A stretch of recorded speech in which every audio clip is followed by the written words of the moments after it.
what it felt like. People trying to trick me. Feel like you're playing a rig game with insurance after an accident? Good thing I know how to win. That was great. Ken cares. No doubt Ken cares. And he got me my fair share. I loved that. One call, that's all. It's true. For your free information and your free gift. That's 1-800-622-2774. 1-800-622-2774. Call now. After my accident, they got me a great settlement. Wow, it sounds like your insurance company really took care of you. Are you kidding me? Those guys are a bunch of clowns. Denied? I got your settlement right here. Your claim denied. I called George Sink Injury Lawyers. Call us today, and we'll put an end to the games and gimmicks and get you the biggest recovery possible. Get George Sink Law Firm on the line. Call 999-9999.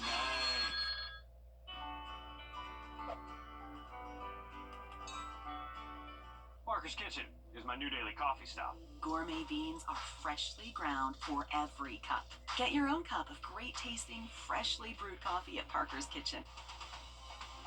Live from Augusta, you're watching News 12 at 6 o'clock. Construction is set to begin on a nearly $3 million project to bring you better access to the Augusta Canal Trail. We've got the details for you in just a few minutes. Good evening and thanks for joining us. I'm Will Rio. And I'm Zaina Halliburton. Before we get to that, we've got a chilly weekend ahead, and I know a lot of us are not looking forward to it. We're ready for it to be spring already. Yeah, absolutely. We've been talking about cold temperatures what seems like a while now, Riley. We've got temperatures below average all week long, guys, and continue to again this afternoon with high temps only into the upper 40s. It gets a little bit warmer this weekend, but still below average. So we are going to hang on to this chilly air at least through Sunday. We got a little bit of sun and a little bit of high-level cloud cover passing through the region. We'll call it mostly sunny at the moment, and we'll most likely stay mostly clear heading into tonight. High pressure is in control across most of the eastern U.S., so that is keeping our skies generally on the clear side, and winds are going to be very calm as this center of high pressure just gets closer to us overnight into tomorrow. Just a little bit of cloud cover you can see just moving through on our radar network. Not much out there, though, I would say. Mostly clear, maybe partly cloudy in a few spots. Temperature-wise, if you are heading out tonight, we'll be in the 30s by around 8 and gradually get below freezing by around 10, 11 o'clock tonight. So another long extended freeze tonight, and those temperatures should be able to bottom out most likely into the mid-20s by daybreak tomorrow morning. So another really cold start to the day, and we are expecting everywhere in the CSRA to most likely see those frigid temperatures anywhere from the mid to upper 20s. Throughout the day tomorrow, we are going to see another day with a lot of sun, and once again, high temperatures tomorrow will be at least warmer than the last couple of days. We've kept highs in the 40s the last 3 days straight. We'll hit the mid-50s tomorrow. That wind direction will be changing out of the south-southwest, so that's going to bring in that slightly warmer air for us, and we'll continue that into our Sunday. High temperatures tomorrow across the region, anywhere from around, I would say, 53 for some of our northern counties to the mid-50s for us here around I-20. The further south you go, you may be able to find some spots that do top out closer to 60, maybe places like Swainsboro, Oak Park, closer to I-16. We'll have the rest of the weekend outlook for you in just about 10 minutes. All right, thanks, Riley. Authorities say a victim is dead days after the initial shooting. It happened just before 2 a.m. on Tuesday on Gordon Highway near Wilds Road in the Augusta Utilities building. The coroner identified the victim as 32-year-old Alvin Rivers, saying he died this afternoon at the hospital. No word yet on any suspects in this case. We will continue to follow this and keep you updated as we learn more. A suspect is seriously injured after a police chase and crash in Augusta. You're looking at where it ended when the suspect's car went through a fence and ditch before hitting a truck in a private driveway. This happened yesterday afternoon just before 5 o'clock on Hepzibah McBean Road. Georgia State Patrol officers say they clocked a vehicle going 91 in a 45-mile-per-hour zone. When the trooper tried to pull the suspect over, they say a chase began. During the chase, an officer tried to execute a pit maneuver, but the suspect instead rammed the trooper's patrol vehicle on the passenger side. That's what caused the suspect to lose control and go through a fence. Troopers say the suspect is still in the hospital tonight. Expanding the Augusta Canal Trail and making it easier for you to get out and enjoy it. Soon, construction will begin on a $2.5 million access trail to the canal from behind Topgolf and Bass Pro Shop over on Riverwatch Parkway. The plan was approved last year to help connect this public trail and the community. Your Sydney Hood has the story. Where the water moves slow and the world around grows quiet. You're isolated, but you're not far. Runners find their rhythm. It's flat, it's shady, gives you a chance to dream. It's my therapy, I guess. Dogs explore all the open space around, They're living their best life out here. and others pause. Part of the beauty of coming out here with him is that it's not very crowded. It's just peaceful. It's beautiful out here. The canal connects the community from several different points, but pretty soon a new entrance will make that connection even stronger. This is basically about halfway between the head gates and the Croc Center.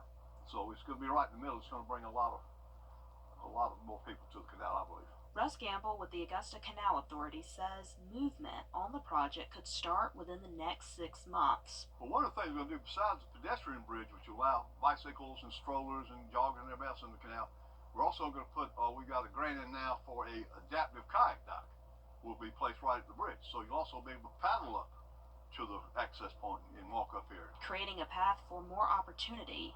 So this will tie the commercial section of Augusta into the natural part of Augusta. It'll just allow more people to access the canal, access to the clearing, which is a really popular place to go picnic. It's going to do a lot to the city. For a place that's an open invitation for all. It's kind of feels like a secret that we have that not really a lot of people enjoy. A new path awaits for those to explore. In Augusta, Sydney Hood on your side. And I'm sure a lot of people are happy about this. You should start seeing visible progress within the next 6 months. Augusta Canal authorities tell us this project will take a year or two to complete. They're still working to get the rest of the funding needed and have already gotten money from the state. Well, building tiny homes to help address the homelessness crisis in Aiken County. The plan to move people experiencing homelessness into tiny homes and help get them back on their feet. A nonprofit, Aiken County Homeless Housing, is behind this idea. Aiken County City Council voted unanimously to approve the second and final readings of the tiny homes earlier this month. Your Kennedy Payne has more on this project from our newsroom. Kennedy, there's already a contract to purchase the property there where these homes will go. Yeah, the contract is dependent on City Council's approval of a concept plan, which they're waiting to get from Aiken County Homeless Housing. Before the ordinance was passed on February 10th, the smallest building that could be built for residential use had to be a minimum of 450 square feet. The new ordinance allows certain areas to be zoned to allow tiny homes. The homes that are proposed are about 160 square feet. The group says they are proposing a phased approach where they build about 24 homes, 7 single and 6 double the first year. Then if all goes well, 9 more singles and 7 more doubles. The third and final phase will be determined by the first 2, and if the demand justifies it, they will build 15 more houses.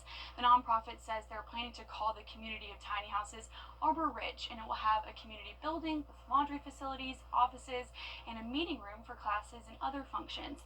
The location is also expected to benefit those in the Arbor Ridge community. Most brilliant idea for a location I've heard of in a very long time. It will be near the mental health clinic, Christ Central job training, Walmart. The hospital will be just a couple blocks away. It couldn't have been a better location. And we also spoke with the city about the plans, and we'll tell you what's next for the project all new on News 12 at 10 and 11.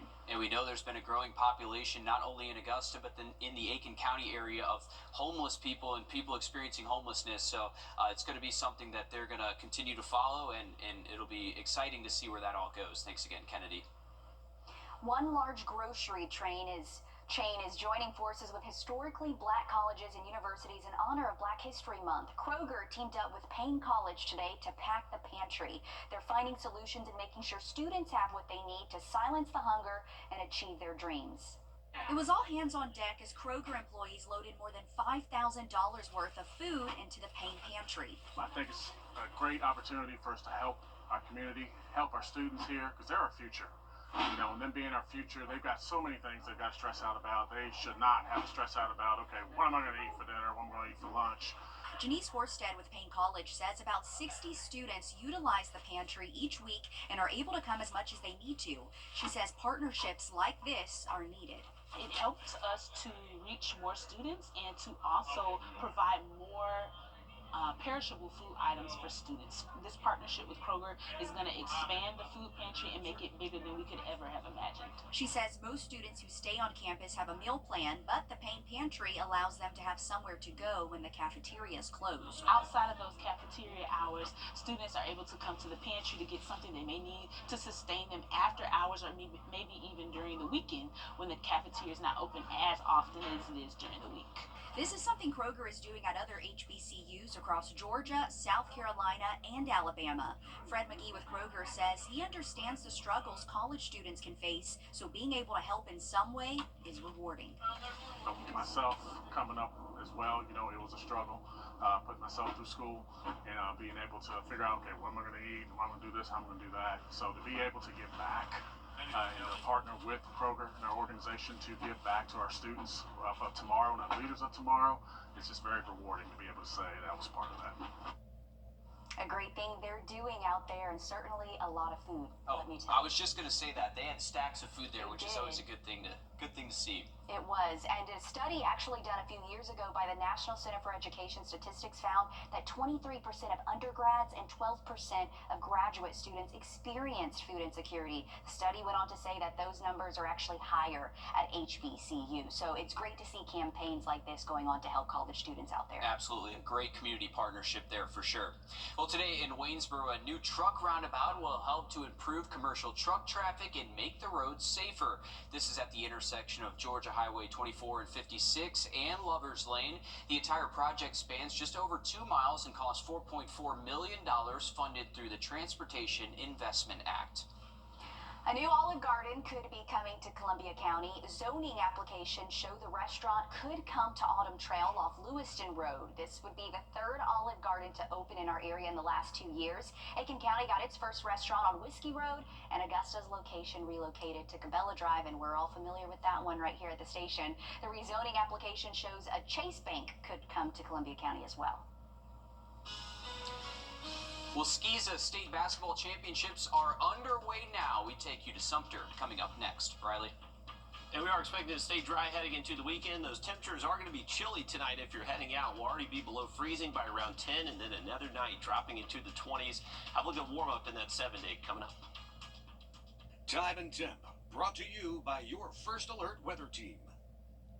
This is not you. It's not me. Evans, Georgia, EvansKia.com.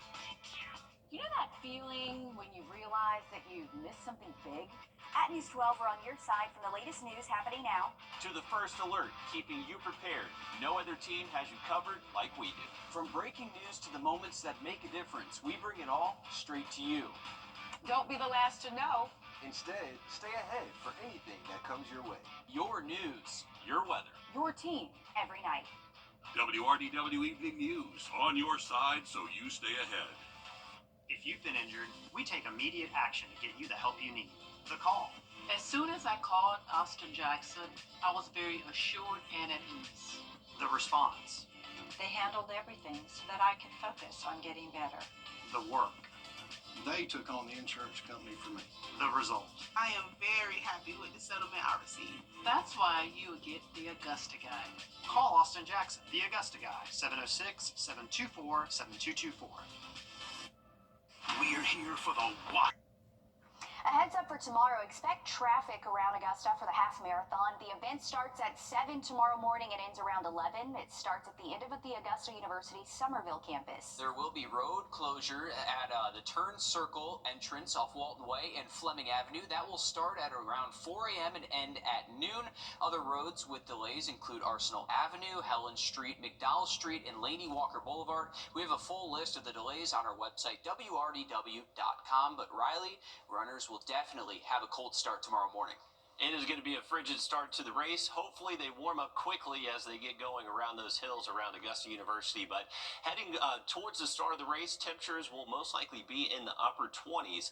Now, as we get the race over with by around 10, 11 a.m., we should be warming up to the mid to upper 40s. But best of luck to all the runners out there early tomorrow. Bundle up. You're going to need to stay warm initially before you do start to get some miles in. If you're going to be keeping an eye on the bird feeder tomorrow, our bird watching forecast brought to you by Wild Birds Unlimited. Cold cold start, mid-20s early in the morning. Later into the afternoon, we'll see sun, maybe a passing cloud or two, and those afternoon high temps should be in the mid-50s. So hopefully the feeder's pretty active for you out there tomorrow. We are looking to stay dry through Sunday, so good weather. Also, if you're heading up to Clarks Hill Lake, we got temperatures a little bit cooler up at the lake relative to us here in Augusta. 53 for a high Saturday, 58 on Sunday. Wind direction is going to be out of the south tomorrow, generally less than 10. Out of the west on Sunday, generally less than 10. Not much of a wind factor out there for us this weekend, thankfully, so not too much of a chop on the water if you are heading out. Now, our weekend forecast here in Augusta, a little bit warmer, mid-50s for tomorrow. We should be able to see highs at least into the low 60s by Sunday, and both days should have plenty of sun out there, so good weather to get outside. Here's a look at the wind speeds forecast for the next couple of days. Tomorrow morning is going to be very calm, so that's going to allow those temperatures to bottom out into the 20s again tonight. Once we get later into our Saturday afternoon, that wind direction turning more southerly out of the southwest for most spots, and you can see not really much of a factor out there, generally less than 10 miles an hour. Heading into Sunday morning, fairly calm again, and then later into the afternoon, we're expecting that wind direction to stay more westerly, and that will stay steady between 5 to 10 out there, generally less than 10 for most spots. Back to calm conditions Monday morning, and then Monday afternoon, not looking all too different, fairly calm. This is when high pressure just starts to retreat from the area. Now, heading into the weekend, we are expecting plenty of sun out there. Warmer temps next week, 72 for a high Tuesday, Wednesday, and then a little bit cooler by next Thursday, Friday. And with these cold temperatures coming, Augusta is offering warming shelters for those who need it. Some of the daytime warming shelters include the Carrie J. May Center, May Park, and the Warren Road Center. You can find a full list of warming shelters on our website, wrdw.com. And the city is also offering free rides to some of the overnight shelters. Those pickup locations include Broad Street Transfer Facility and the May Park Community Center. The buses will drop off at the Augusta Rescue Mission, the Garden City Rescue Mission, and the Salvation Army Center of Hope. On Your Sideline, sponsored by Chandler Law Firm. While many of our local high school basketball teams are in the middle of the postseason, the Skeeza State Championships are going on right now. Curtis Baptist girls taking on Wardlaw Academy in Sumter right now. We go there now to Joseph Dorn, who's live on standby for us with the latest from the Civic Center. Joe. Yeah, Will, that 1A Skeeza Championship wrapped up just about 30 to 45 minutes ago. Currently, we are inside of the Sumter Civic Center, and we are watching the 4A girls game take place right now. But yesterday, we talked to Wardlaw Academy's head coach, Christina Graves, about what it was going to take to win this state title game today. The Patriots haven't been to a state championship in 16 years, and they haven't won one in the same amount of time, but they're going to have to wait one more year to win a state title. Curtis Baptist got out to a flying start in this game thanks to the school's all-time leading scorer, Jalea Terry. Wardlaw fought back from down 8 points in the first to cut it to 4 before the second, and that's when the wheels started to fall off the bus for the Patriots. The Crusaders were up before the half, and they entered the fourth quarter up by 20.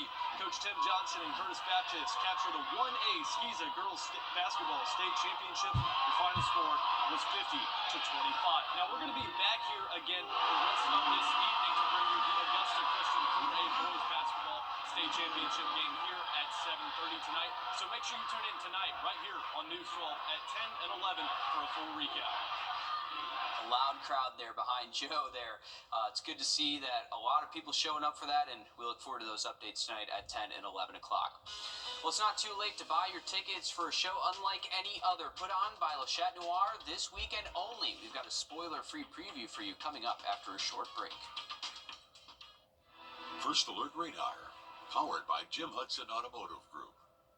For the best deals on pre-owned vehicles around, baby, you gotta go to the Milton Rubens Superstore. We've got you covered, baby. They got all your favorite brands, all in one convenient location. Park once and shop over 500 pre-owned vehicles in stock and on sale now, baby. Some priced as low as $10K. That's right, $10,000 vehicles. But you better get them before they're gone. Let's drive, baby, to the Milton Rubens Superstore. WireBaby.com. Click, click. Hi, Suzanne Lily Honeymichael here with Hardwood Floors and More. We truly appreciate the opportunities we've had to work in so many homes over the years.